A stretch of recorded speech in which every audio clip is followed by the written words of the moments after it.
chef de l'État s'est prononcé lors de son traditionnel discours de l'État pour la nation, discours que vous avez prévu de boycotter et que vous avez boycotté.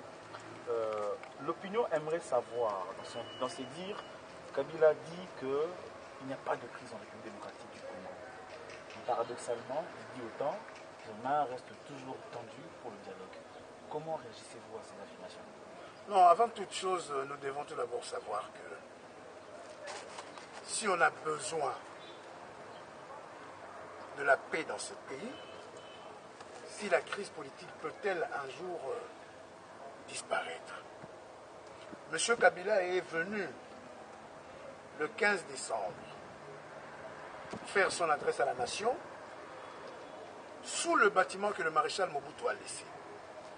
Le palais du peuple, c'est une bâtisse que le maréchal Mobutu a fait, comme autant d'autres, le stade Kamagnola, le pont Maréchal, ainsi que tant d'autres. Vous ne pouvez pas venir tenir votre adresse à la nation, oubliez le concepteur, le bâtisseur qu'est le maréchal Mobutu. Nous citons Yaya Kipavita, très bien. Fumukimbamu, très bien. Kassavubu, très bien. Lumumba, très bien. Gizenga, c'est quoi? Laurent Désiré Kabila, c'est quoi? Nous nous posons des questions. Quand M. Kabila dit que l'opposition ainsi que certaines personnalités de la majorité vont voir la communauté internationale pour le problème en ce qui concerne le Congo. Mais M. Kabila semble oublier que c'est un fruit de l'AFDEL. C'est l'AFDEL qui a fait entrer la communauté internationale ici. La communauté internationale n'est pas seulement blanche, elle est aussi afro-africaine.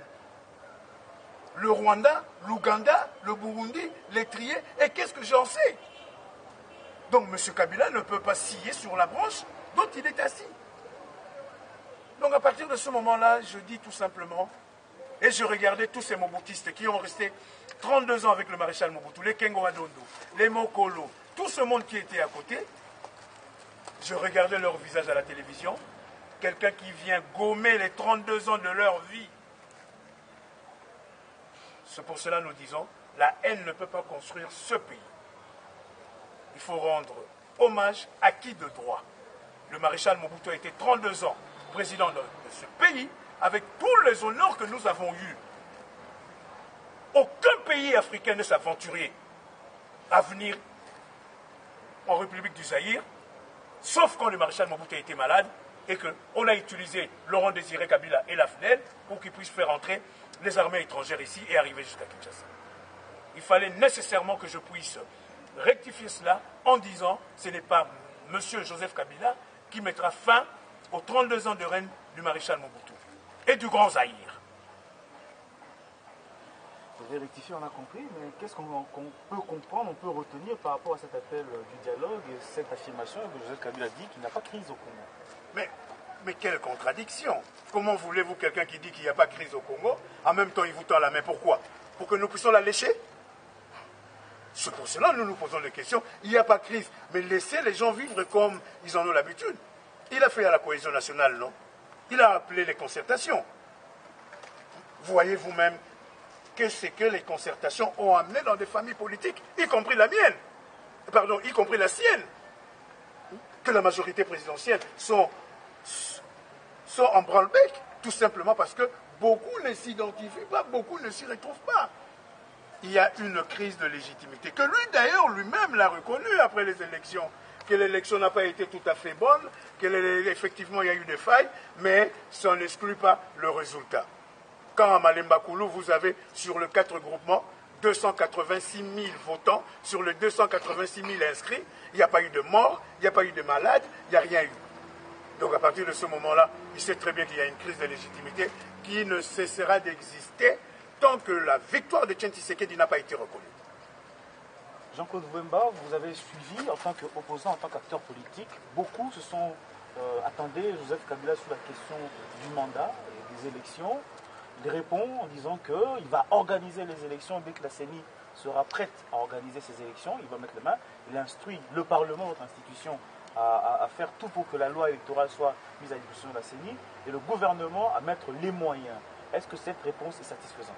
Mais quand vous dites qu'il y a eu le Congo ne cédera pas aux injonctions ni aux dictats, le budget en question est à 45% qui sort de l'extérieur, qui sort de la communauté internationale. Nous avons vu par la crise d'Ebola, le ministre de la Santé s'est lourvoyé pour demander 3 millions de dollars à la communauté internationale pour aller éradiquer Ebola. Et maintenant, vous voyez qu'on dise le président de la République, le président Kabila, il y a eu beaucoup de gens qui ont envoyé des dons. Hein? Nous-mêmes, nous les avons accompagnés à travers les prières de Bissimbi, de Bakoulou, pour que cette pièvre ne puisse pas dépasser Bouende. Donc à partir de ce moment-là, vous ne pouvez pas dire que j'instruis le gouvernement. Non. Est-ce que la loi électorale actuelle est-elle mauvaise pour qu'on puisse l'élaguer? On peut certes aménager, mais en ce qui concerne les élections, que dire? Nous vous le disons à chaque fois, M. Kabila n'est pas prêt pour laisser le pouvoir. M. Kabila, c'est un produit de l'AFDEL. L'AFDEL est venu avec des armes. Leur conception, c'est conserver les armes, ou bien ceux qui ne tiennent pas les armes, nous serons toujours des bêtes de somme. Pour mourir, comme dans Koulouna 1, Koulouna 2, et qu'est-ce que j'en sais?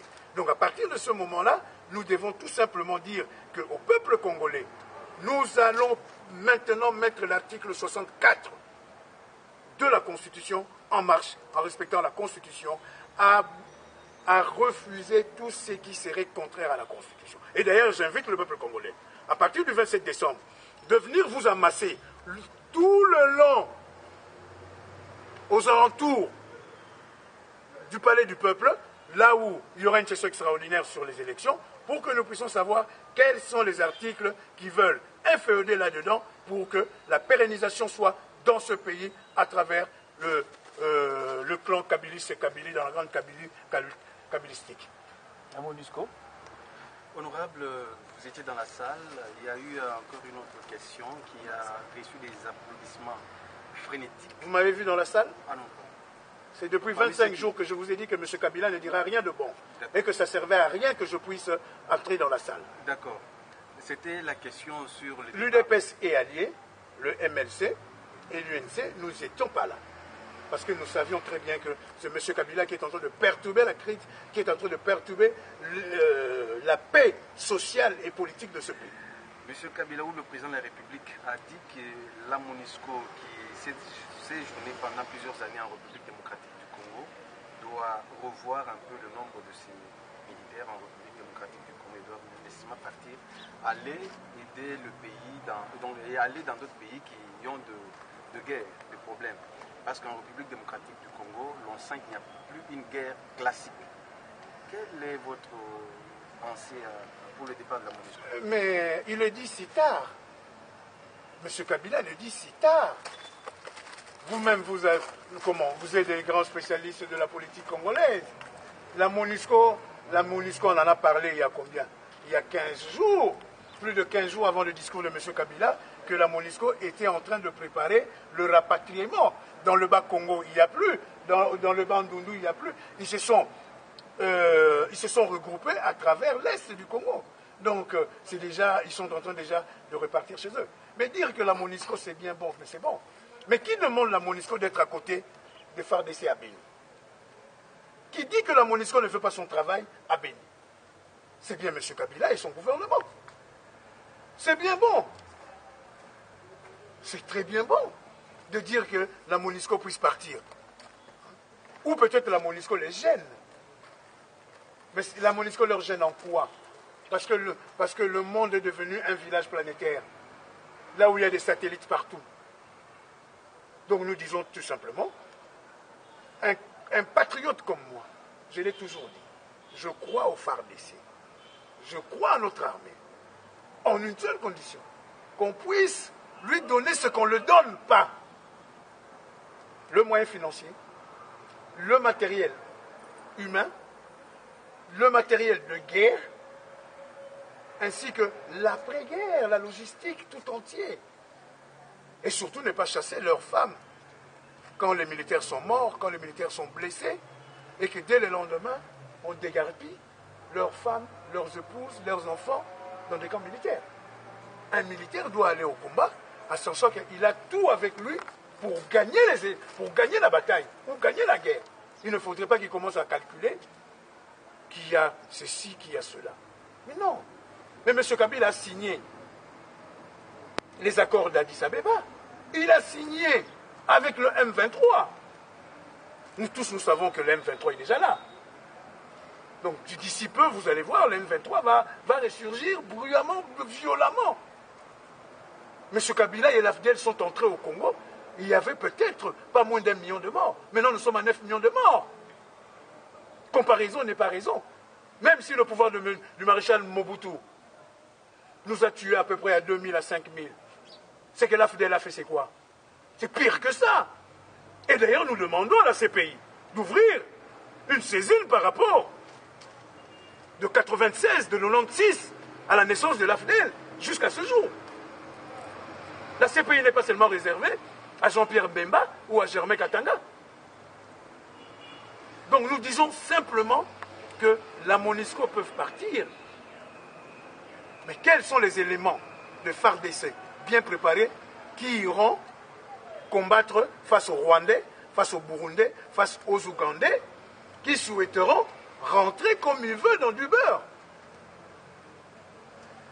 Honorable Jean-Claude Wemba, pour terminer, le chef de l'État, en parlant de votre institution Parlement, il a retenu un seul fait marquant, la bagarre. Il a conspué cet état de choses.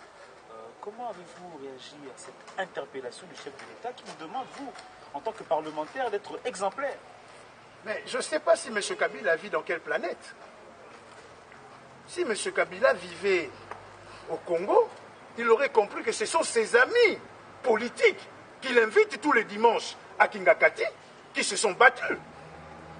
Valentin Senga est au PPRD. Il s'est battu avec les gens de la majorité présidentielle. Malheureusement pour M. Kabila, il n'a pas suivi l'affaire. J'en doute. Puisque l'opposition était déjà sortie. Il n'y avait aucun membre de l'opposition qui a assisté à la bagarre qui était entre l'honorable Valentin Senga ainsi que ses amis de la province orientale. Il n'y avait aucun opposant. Tous les députés nationaux des 4 groupes parlementaires, j'insiste bien, l'UDPS est allié et partenaire, l'UNC est allié, le MLC est allié, même les chrétiens démocrates, ce jour-là, nous ont rejoints et nous sommes sortis ensemble. Qui sont restés là? Mais ce sont ces invités dominicales de Kimanganga, enfin bref, cette affaire. Merci beaucoup, Marie. Kimpa Vita. Savoir qu'il y a la paix. Mais au Katanga, les gens meurent tous les jours. Au Katanga, les gens meurent tous les jours. Dans pratiquement toutes les provinces de ce pays, les gens meurent. Mourir, ce n'est pas seulement de balles. Ou des coulounes avec des machettes qu'on sort. J'invite M. Kabila, un jour, à se rendre devant les croisements des avenues des Huileries et des avenues Tombalbaye, pour voir combien de morts qui rentrent à la morgue de Mamayemo et combien en sortent pour se faire aller enterrer. La plupart des cimetières sont chez moi à Kassangolo. Je vous informe que le cimetière maintenant dans le Bas-Congo n'a le droit d'existence que d'1 année. Là, je parle de tombes. Là, je parle de tombes, je parle de la morgue de Mamayemo. Il y a combien de morts actuellement dans la ville-province de Kinshasa? Il y en a plus de 10. Si dans d'autres pays, le ministre de la Santé n'y serait plus, nous mourrons plus que même certaines polycliniques des animaux ici en Afrique ou en Europe ou aux États-Unis ou au Canada. Donc quel est ce bilan social-là que M. Kabila pouvait amener aux gens? À peine quelques heures qu'il a pris l'avion repartir de Boma, de Beni, il y a eu plus de 35 morts. Et ça continue jusqu'à ce jour. Et toujours avec quoi? Avec l'appui militaire de la MONUSCO. Ça, c'est la charité qui se moque de l'Église. Ok. Relever le peuple d'abord. Daniela Victor Sertar, Pasteur Sylvain Kanyinda, Godembana, Maman Bibiche. en Hollande, Amiral James.